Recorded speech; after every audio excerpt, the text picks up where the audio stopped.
Tonight on 1,000 Places to See Before You Die, Albin and Melanie venture to South America, to ancient, alluring Peru. I'm ecstatic about going to Peru.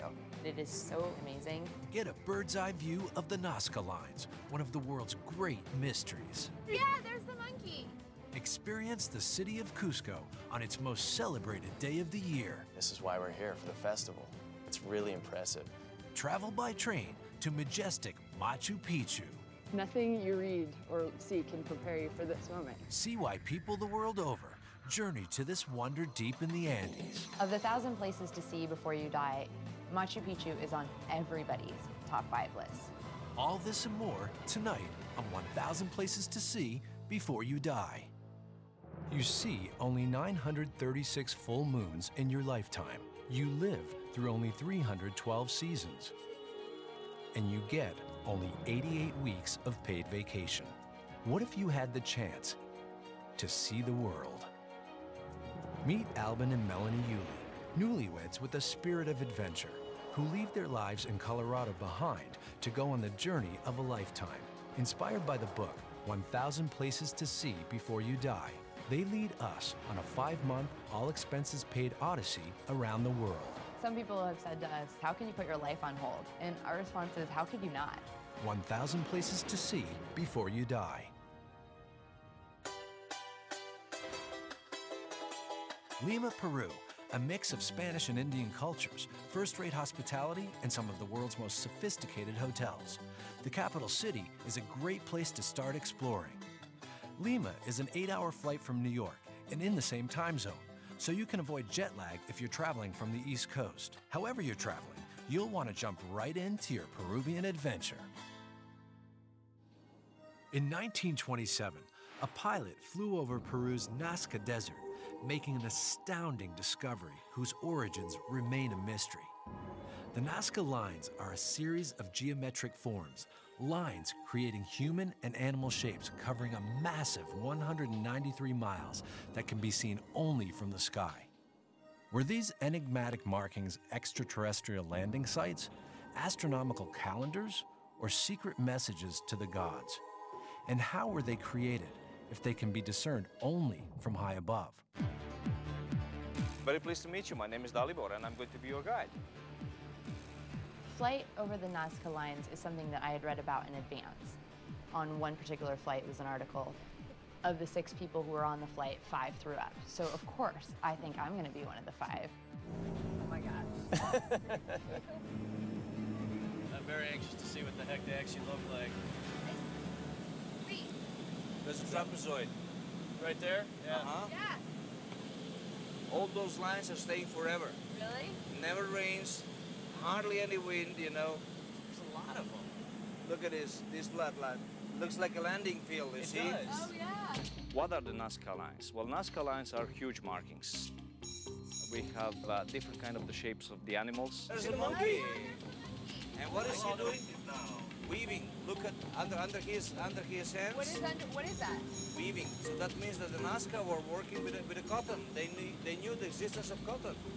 That's one of my favorite hummingbird. Yes. We have representation of the human being. The famous astronaut is actually representing a human being, a higher priest from the Nazca times. Oh, there it is on the hill. Looks like E.T. It does look like E.T. Now, I can see why alien yeah, exactly. theories. No. Some people think it's aliens. It's not aliens. It's definitely alien. All along the existence of the human being, we were always doing things to see, to appreciate, of course, dedicated to the God, but we were always satisfying our ego. Nazca Lines is the only place in the world which human being couldn't observe, couldn't see, because they had no capability to fly. The Nazca Lines like actually discovered. I mean, did people at one point just realize they were there? That's true. They realized that those lines were there, but they could overfly.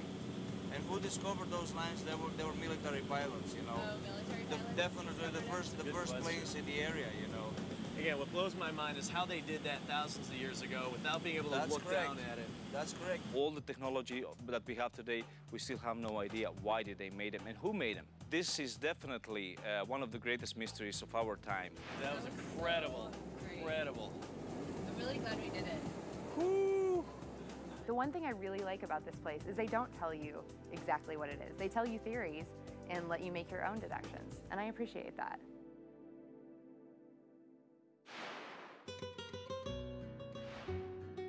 The Lima Country Club Hotel is a national monument. Classic and Peruvian artwork adorn this five-star hotel. Wow. This is gorgeous. Wow. It's amazing. From a refined lobby to spacious rooms, it's easy to see why this is a favorite destination in Peru. This is awesome. This is gonna be crazy. You ready, Mel? Vámonos. A visit to Peru means enjoying some great nightlife and the national drink, the Pisco Sour. Dalibor has offered to bring Alban and Melanie to the Peñas, a popular late-night club where families gather to sing, dance, and share a few Pisco Sours through the wee hours of the morn. Songorocosong was the name of the establishment in Barranco, one of the most famous places for the bohemian and artists.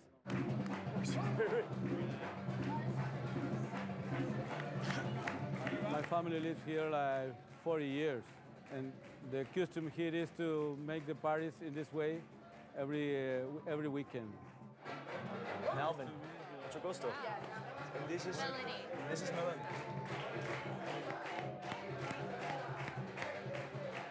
Oh, Pisco Sour, guys. Arriba, abajo, al centro y adentro. That's good stuff. Cheers. Thank you so Salud. Salud. Salud. This is a special dance which we call light up the candle, all right? The Alcatraz is a flirtatious, hip-shaking couples dance in which the man tries to ignite a tissue fastened to his partner's backside. As tradition has it, if he's successful, he'll ignite the flame in her heart. So she has to blow it out, like shake and blow it out? I know. The male dancer comes over to me, and I just have like this pit in my stomach that I know I have to go get up in front of these, you know, who knows, maybe 50 to 100 people. Oh my God. But it was so much fun. And everybody was clapping for me, and the music was playing. It was a lot of fun. I'm glad I did it. Melanie may have felt something in the pit of her stomach. I wanted to curl up in a ball and start crying. But you know what? I'm in Lima, so I'll give it a shot.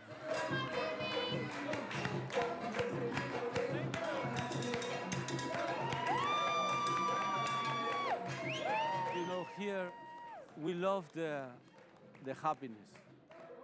So this is a place where we are to create together fantastic moments.